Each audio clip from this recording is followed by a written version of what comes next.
दोस्तों, अगर आप मुझसे पूछोगे कि सर मैं सिर्फ एक ही ऐसी मेथड सीखना चाहता हूँ जिससे मेरे सारे प्रॉब्लम्स क्योर हो जाए, मेरी इच्छाएं भी पूरी हो जाए, तो मैं कौन सी मेथड सीखूं? तो इसका आंसर मैंने दिया है, वो मेथड है EFT, जो मैं खुद प्रैक्टिस करता हूँ, जिसका मैं इंटरनेशनल प्रैक्टिशनर हूँ। तो EFT के हिस्ट्री के बारे में और उसके टैपिंग पॉइंट्स के बारे में हमने पिछले 2 एपिसोड्स में बात की है। आज हम देखेंगे कि हमारे पर्टिकुलर प्रॉब्लम्स के लिए EFT का इस्तेमाल कैसे करते हैं।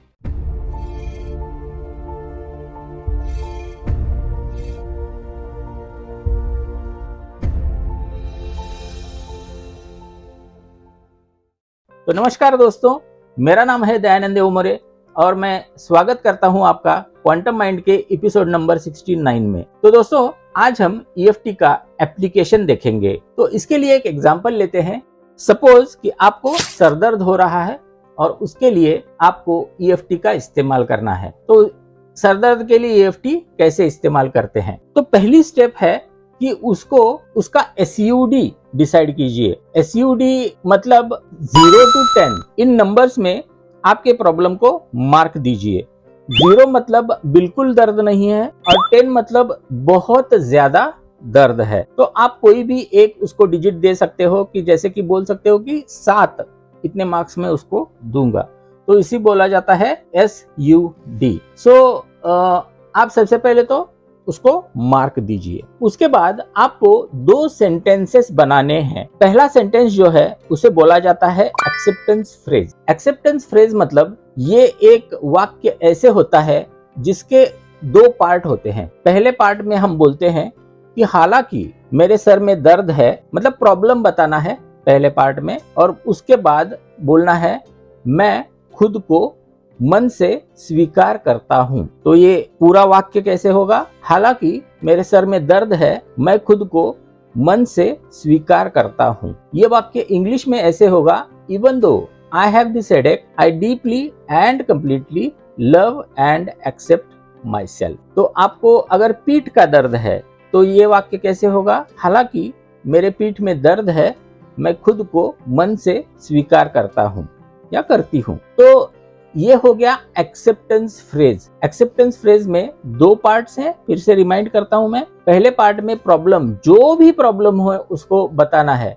तो आप कमेंट बॉक्स में पूछोगे कि सर इस प्रॉब्लम के लिए, इस प्रॉब्लम के लिए, इस प्रॉब्लम के लिए, कोई भी प्रॉब्लम के लिए आप इसको इस्तेमाल कर सकते हो।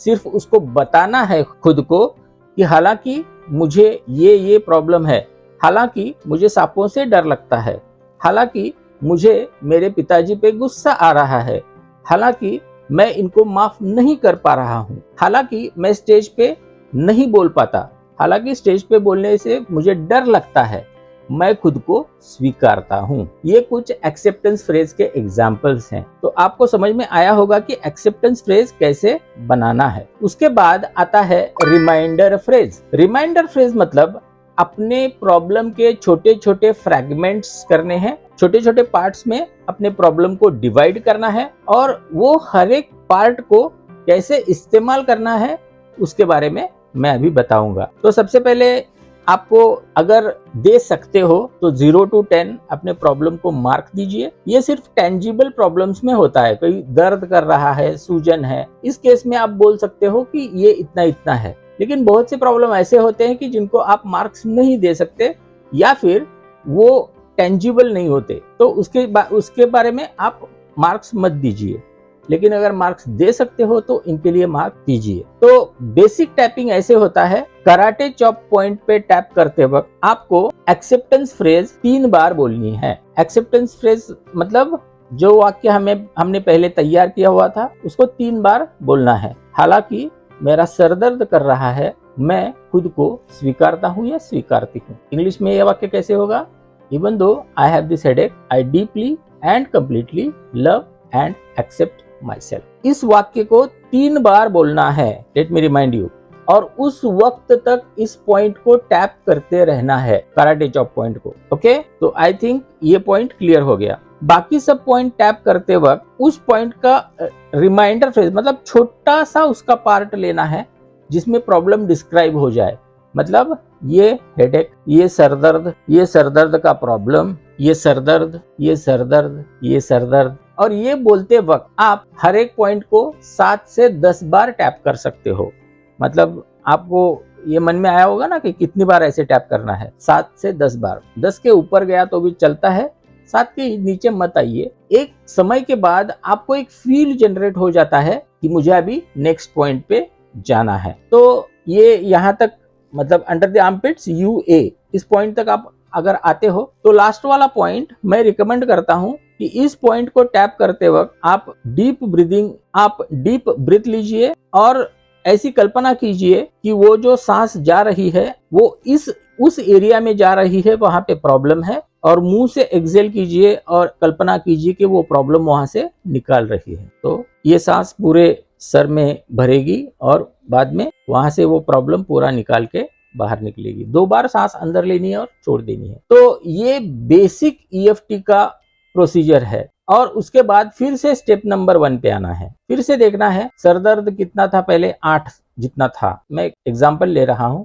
आपको ये एक्सपीरियंस होगा कि जैसे ही आप एक राउंड कंप्लीट करते हो तो जनरली मेरा एक्सपीरियंस ऐसा है कि वो हाफ हो जाता है। 4 तक अभी सरदर्द बाकी है, मतलब अभी उसको 4 मार्क्स हैं। उसी प्रॉब्लम के लिए दूसरा राउंड अगर आपको करना है तो आपको कराटे चॉप पॉइंट फिर से करने की जरूरत नहीं है। आप यहाँ से स्टार्ट कर सकते हो और जो रिमाइंडर फेज है उसमें थोड़ा सा बदल करना है और उसको बोलना है दिस रिमेनिंग हेडेक, ये बचा हुआ सरदर्द, this remaining headache, this remaining headache, this remaining headache, this remaining headache, this remaining headache. और फिर से 2 बार deep breath release, deep breath release. तो दूसरे राउंड में बहुत सारे लोगों के प्रॉब्लम स्टॉप हो जाते हैं, कोई भी पेन हो स्टॉप हो जाता है। ये बहुत ही मिराकुलसली वर्क करता है।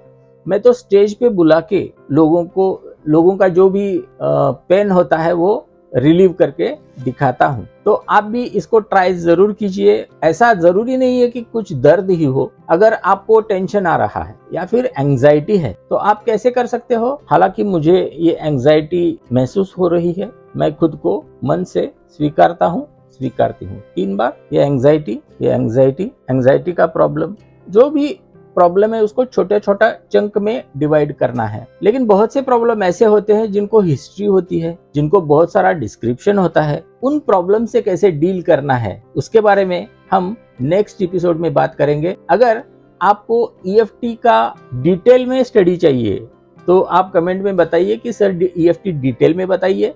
तो दोस्तों आज हमने देखा कि EFT को छोटे छोटे प्रॉब्लम्स के लिए कैसे यूज करते हैं। अगले एपिसोड में हम देखेंगे अगर कोई प्रॉब्लम क्रॉनिक है, बहुत सालों से है, तो उसके लिए EFT का प्रयोग कैसे करते हैं। तो दोस्तों अगर वीडियो पसंद आया है तो वीडियो को लाइक कीजिए।